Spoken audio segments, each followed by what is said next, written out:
मैं विश्वविद्यालय शाखा राजनीति राशि का कोहली। आज हम BE पार्ट सेकंड में राजनीति विज्ञान के फर्स्ट पेपर में डाइट की रचना के बारे में अध्ययन करेंगे।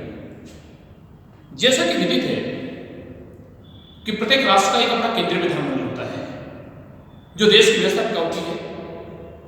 भिन्न भिन्न देशों में भिन्न भिन्न नामों से संबोधित किया जाता है। जिस प्रकार से भारत के और ब्रिटेन के केंद्रीय विधानमंडल को संसद कहा जाता है, उसी प्रकार से जापान के केंद्रीय विधानमंडल को, जापान की संसद को, जापान की व्यवस्थापिका को डाइट कहा जाता है। ब्रिटिश संविधान की भांति जापान के संविधान के द्वारा भी संसदीय शासन प्रणाली को अपनाया गया है।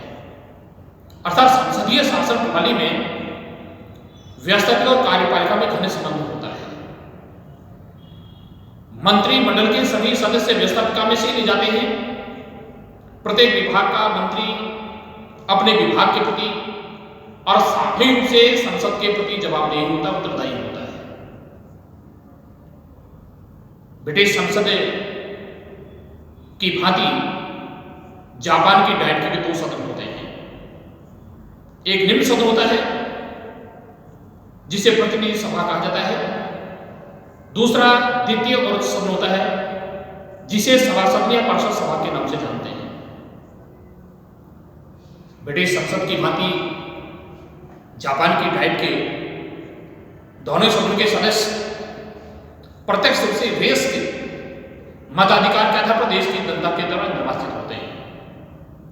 लगभग 20 वर्ष की आयु प्राप्त प्रत्येक व्यक्ति को वयस्क माना जाता है जिसे मत देने का अधिकार होता है।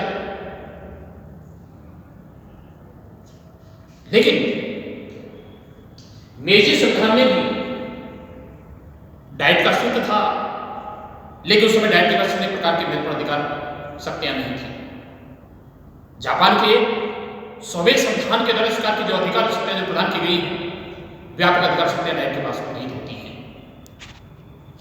तो कहने लगे था कि ब्रिटिश संसद की भांति, अमेरिकी कांग्रेस की भांति, संघीय सभा की भांति जापान की डाइट के भी दो सदन होते हैं। नंबर 1 प्रतिनिधि सभा। यह जापान की डाइट का निम्न और प्रथम सदन माना जाता है। यद्यपि डाइट के सदस्यों की संख्या और योग्यताओं के बारे में डाइट की तरफ समय समय पर परिवर्तन किए जाते रहे हैं। वर्तमान समय में डाइट के कुल सदस्य 4 सदस्य होती है, जिनमें 300 सदस्य एकल सदस्यीय निर्वाचन क्षेत्र के आधार पर, अर्थात कोई भी प्रतिनिधि एक साथ एक से अधिक निर्वाचन क्षेत्र का प्रतिनिधित्व नहीं कर सकता है। एकल सदस्यीय निर्वाचन क्षेत्र के आधार पर वयस्क मताधिकार के आधार पर देश की जनता के द्वारा चुने जाते हैं। जिस प्रकार से भारतीय संविधान के द्वारा लोकसभा के सदस्यों के लिए वयस्क मताधिकार और गुप्त मतदान की प्रणाली को अपनाया गया है, उसी प्रकार की प्रणाली को जापान के संविधान के द्वारा भी प्रतिनिधि सभा के सदस्य के लिए चुनाव में अपनाया गया है। शेष 180 जो सदस्य होते हैं वे आनुपातिक प्रतिनिधित्व की सूची प्रणाली के आधार पर इलेक्टेड होते हैं, निर्वाचित होते हैं। कहने वाला यह है कि सूची प्रणाली के आधार पर मतदाताओं के द्वारा अपना मत किसी प्रत्याशी को नहीं देकर के किसी दल विशेष को दिया जाता है, दल विशेष के पक्ष में मतदान किया जाता है। जिस क्षेत्र से जिस पॉलिटिकल पार्टी को राजनीतिक को मेजोरिटी प्राप्त होती है, बहुमत प्राप्त होता है, उसी के द्वारा निर्धारित संख्या में अपने ही कार्यकर्ताओं को प्रतिनिधि सभा में भेजा जाता है। कहने में यह था कि 300 सदस्य प्रत्यक्ष से वयस्क मताधिकार के आधार पर एकल निर्वाचन क्षेत्र के आधार पर चुने जाते हैं और शेष 180 सदस्य होते हैं ये आनुपातिक प्रतिनिधित्व की सूची प्रणाली के आधार पर चुने जाते हैं। अब बात करते हैं कि जिस प्रकार से हाउस ऑफ कॉमन्स का सदस्य बनने के लिए कौन कौन सी योग्यताएं होनी चाहिए। अमेरिकी प्रतिनिधि सभा का सदस्य बनने के लिए कौन कौन सी योग्यताएं होनी चाहिए? जापान के नवे संविधान के द्वारा, सोवियत संविधान के द्वारा भी प्रतिनिधि सभा की संस्था के लिए बहुत सारी योग्यताएं निर्धारित की गई हैं। पहली योग्यता की बात करते हैं कि वह जापान का जन्मजात नागरिक होना चाहिए, अर्थात वह जापान का जन्मजात नागरिक हो। किसी दूसरे देशों में जन्मा व्यक्ति प्रतिनिधि सभा के लिए होने वाले चुनाव में प्रत्याशी नहीं बन सकता है। अर्थात विदेशी नागरिकों को, विदेशी व्यक्ति को जिसका जन्म जापान में नहीं हुआ है, उस व्यक्ति को प्रतिनिधि सभा में होने वाले चुनाव के लिए प्रत्याशी बनने का उसे कोई अधिकार नहीं होता है। दूसरी योग्यता की बात की जाती है कि वह कम से कम 25 वर्ष की आयु पूरी कर चुका हो। कहना यह था कि वह जो व्यक्ति प्रतिनिधि सभा के लिए होने वाले चुनाव में प्रत्याशी बनना चाहता है, वह 25 वर्ष से कम आयु वाला नहीं होना चाहिए, से अधिक आयु वाला व्यक्ति हो सकता है। तीसरी योग्यता की बात की जाती है कि वह किसी भी सरकारी लाभ के पद पर कार्यरत न हो, अर्थात केंद्र की सरकार और राज्य सरकार के दिन किसी लाभ के पद पर कार्यरत नहीं होना चाहिए, अर्थात वह व्यक्ति सरकारी एम्प्लॉय नहीं होना चाहिए। जिस प्रकार से भारतीय संविधान के द्वारा भी सरकारी पदों पर कार्यरत व्यक्ति को चुनाव लड़ने का अधिकार नहीं दिया गया, लेकिन भारत का प्रधानमंत्री, राष्ट्रपति, उपराष्ट्रपति, राज्यपाल ये पद आपके पद नहीं माने गए हैं। लेकिन जापान के संविधान में सबसे ये प्रावधान किया गया है कि सरकार के अधीन किसी भी पद पर कार्यरत कोई भी व्यक्ति प्रतिनिधि सभा के लिए होने वाले चुनाव में उसे कैंडिडेट बनने का अधिकार नहीं होता, प्रत्याशी बनने का अधिकार नहीं होता है, वो चुनाव नहीं लड़ सकता है। तो कहने लगे था। चौथी जो बात की जाती है कि वह पागल, कोड़ी, दिवालिया नहीं होना चाहिए, अर्थात वह विकृत मस्तिष्क वाला नहीं होना चाहिए। पांचवी योग्यता की बात की जाती है कि उसे किसी भी अपराध के संबंध में सजा नहीं दी गई, दंड प्राप्त व्यक्ति न हो, अर्थात सजा प्राप्त व्यक्ति प्रतिनिधि सभा के लिए हुआ चुनाव प्रत्याशी नहीं बन सकता है। अगली योग्यता की बात की जाती है कि वह व्यक्ति संविधान के द्वारा निर्धारित की गई योग्यताओं को पूरी करता हो, वही व्यक्ति प्रतिनिधि सभा के लिए होने वाले चुनाव में प्रत्याशी बन सकता है, चुनाव लड़ सकता है। तो कहने वाले प्रकार की बहुत सारी योग्यताएं हैं।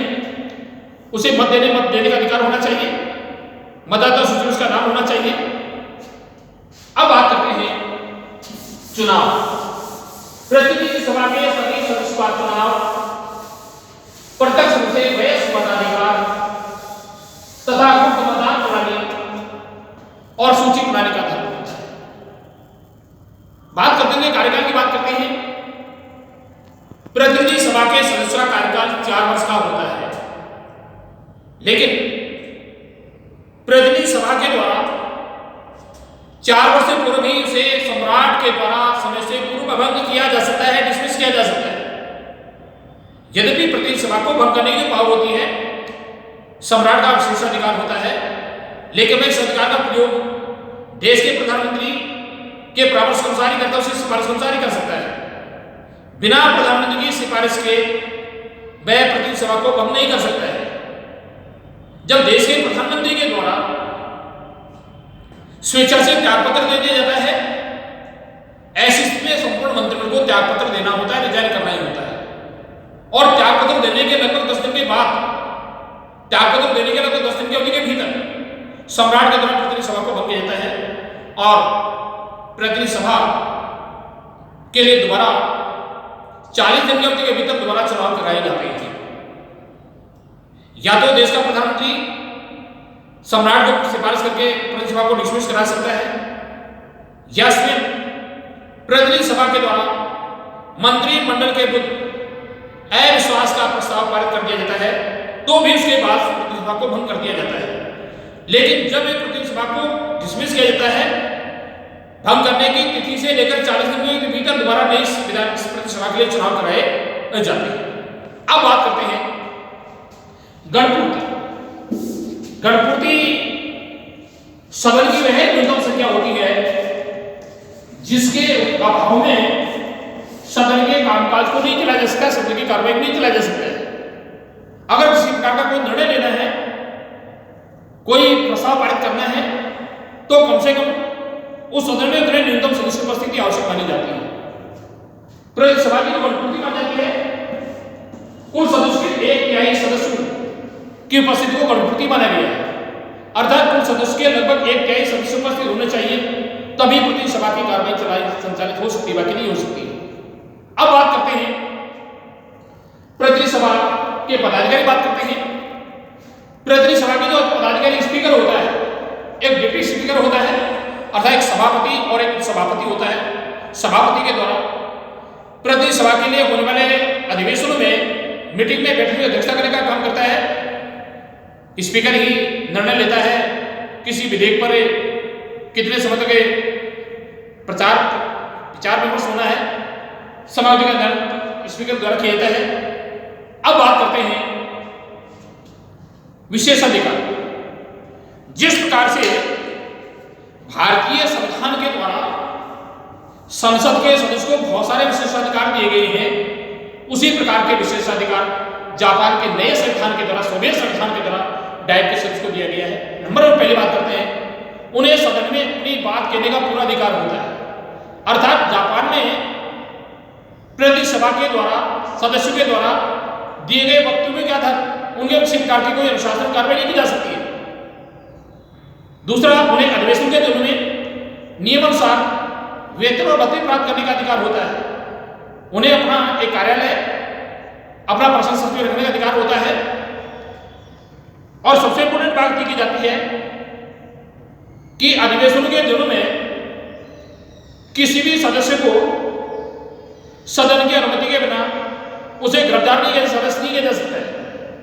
अर्थात अधिवेशन के आरंभ होने के 40 दिन पूर्व और 40 दिन के पश्चात किसी भी सदस्य को अरेस्ट नहीं किया जा सकता। कई बार अगर अधिवेशन के पहले किसी सदस्य को अरेस्ट कर लिया जाता है तो सदन की मांग पर उसे अधिवेशन के दिनों में रिहा कर दिया जाता है। तो इस प्रकार के बहुत सारे अधिकार दिए गए हैं। सदन में उन्हें अपनी बात करने का अधिकार होता है, उनके द्वारा किसी वक्तव्य के आधार पर अनुशासन कार्रवाई नहीं की जा सकती है। तो ये इस प्रकार की बात चलती है। आज हम केवल इतना ही करेंगे, कल करेंगे सभा सत्रों की रचना करेंगे और उसके पदाधिकारी की बात करेंगे। धन्यवाद।